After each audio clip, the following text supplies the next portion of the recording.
जय सिया राम। दोस्तों, आपको मैं आज धनु,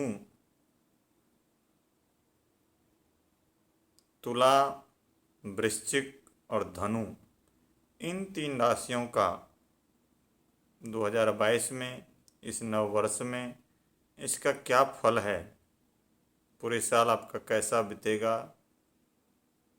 क्या क्या परेशानी आएगी, क्या लाभ होगा, इसकी चर्चा आज मैं करता हूँ। क्योंकि इससे पहले मैं भाग 1 और भाग 2 में मेष से लेकर के कन्या राशि तक का बता चुका हूँ। भाग 3 आज मैं इसमें 3 राशियों का बताऊंगा, तुला, वृश्चिक और धनु।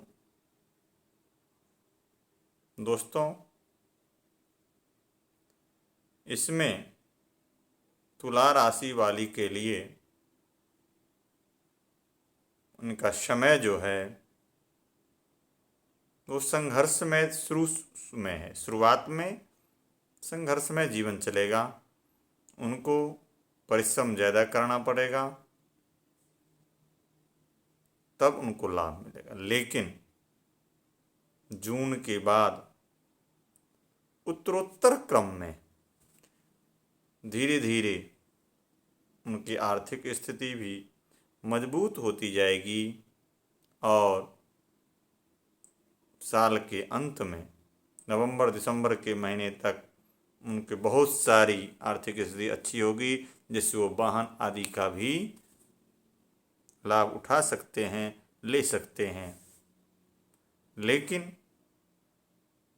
वो तनाव में आकर के कोई कार्य न करें, नहीं तो तनाव में आकर के यदि कोई कार्य करते हैं तो दुर्घटना आदि हो सकती है और दुर्घटना में उनके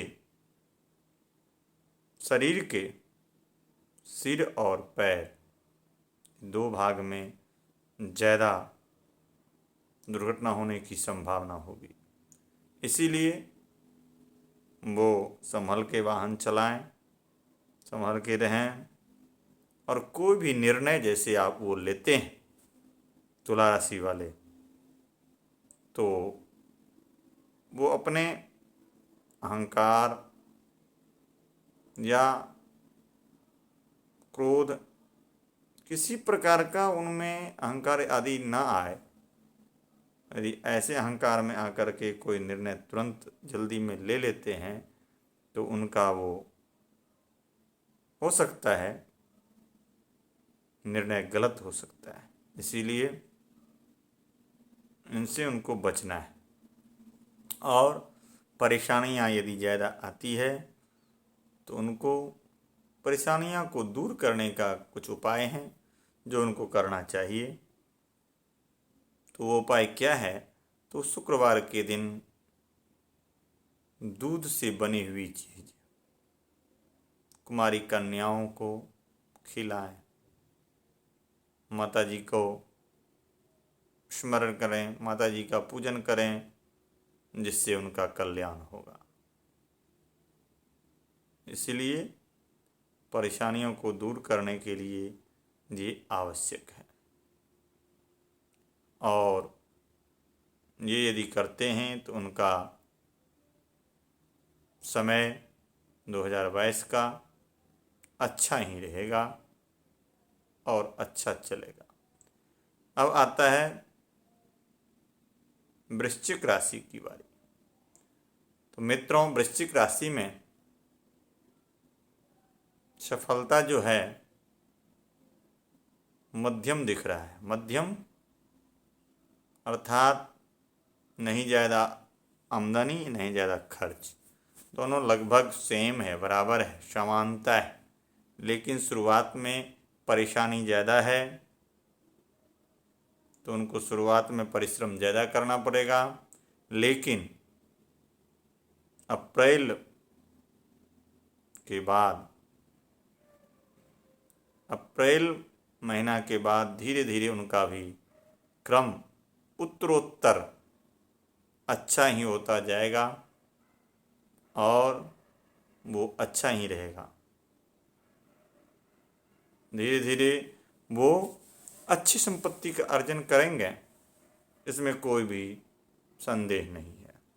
और छात्रों के लिए भी ये अच्छा समय है, इसलिए छात्रों को चाहिए यदि वो प्रतियोगी परीक्षा में भाग लेता है तो अच्छे से परिश्रम करके यदि वो परीक्षा देता है तो अच्छी सफलता उनको भी मिलेगी, उनमें संदेह नहीं है, अच्छी सफलता मिलेगी। और रिश्ते नाते आदि का भी ख्याल रखना है।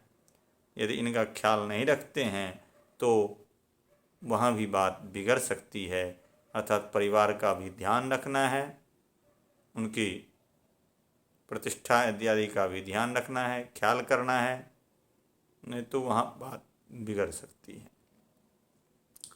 और यदि ज़्यादा परेशानी आए तो उनको चाहिए, जो कहीं कहीं दाग बोलते हैं, कहीं कहीं कफन बोलते हैं, तो उस चीज़ को दान करें।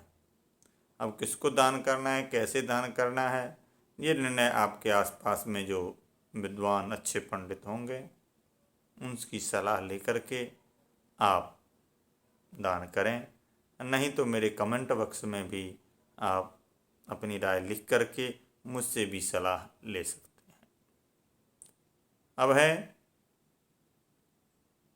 तुला हो गया, वृश्चिक हो गई, अब आती है धनु राशि की बारी। जिसका जन्माक्षर धनु राशि है उसके लिए आर्थिक स्थिति जो है वो उतनी अच्छी नहीं रहेगी, ठीक नहीं रहेगा।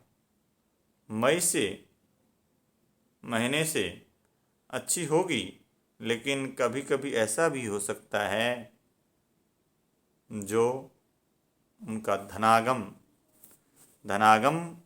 होने की का मार्ग अवरुद्ध हो जाएगा, रास्ता बंद हो जाएगा और परेशानियां आ सकती है ऐसी। इसीलिए पूर्ण अवरुद्ध नहीं होगा, लेकिन जितना हो रहा है उसमें कुछ कमी आ सकती है।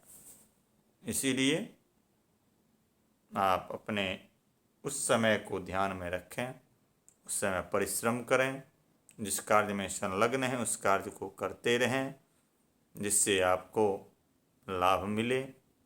और परिवार में जून के बाद परिवार के द्वारा भी सहयोग मिलेगा, लेकिन शुरुआत में आपकी स्थिति ठीक नहीं रहेगी। वाणी में नियंत्रण रखें, क्योंकि वाणी में यदि आप नियंत्रण नहीं रखते हैं तो हो सकता है आपका काम बिगड़ सकता है। और भरोसा रखना है। अब किस पे भरोसा रखना है, तो जो अच्छे मित्र हैं, जो अच्छे व्यक्ति हैं, उन्हीं पे बस भरोसा करें जिससे आपका काम ठीक से हो। छात्रों के लिए भी ये समय अच्छा ही है, इसलिए आप इस समय का लाभ उठाएं और अपने कार्य को करते रहें तो आपको सफलता अवश्य मिलेगी।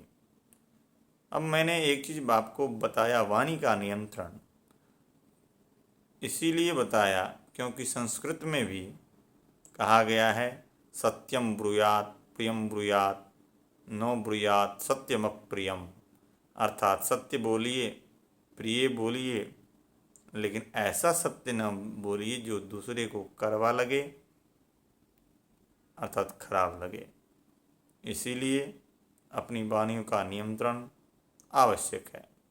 अब यदि आपको ज़्यादा परेशानी आती है तो आप कहीं जाते हैं या नहीं जाते तो भी नित्य प्रति आप हल्दी और केसर का तिलक अपने ललाट पे लगाएं तो आपका काम बनेगा। या कल भी मैं बताया था जो रुद्राभिषेक करें, क्योंकि कालों के काल महाकाल शिव हैं। तो शिव का अर्थ ही है कल्याण। कल्याण करना उनका कर्तव्य है, कल्याण करना उनका स्वभाव है।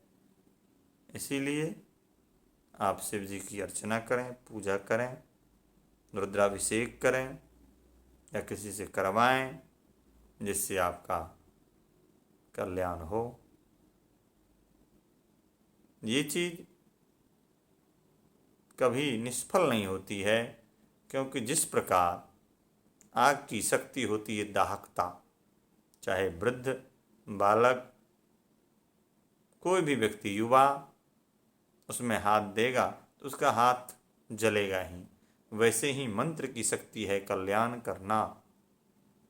चाहे किसी प्रकार से मंत्र का आप जाप करें तो आपका कल्याण ही होगा। इसीलिए इस चीज़ को अवश्य करें। जय सिया राम।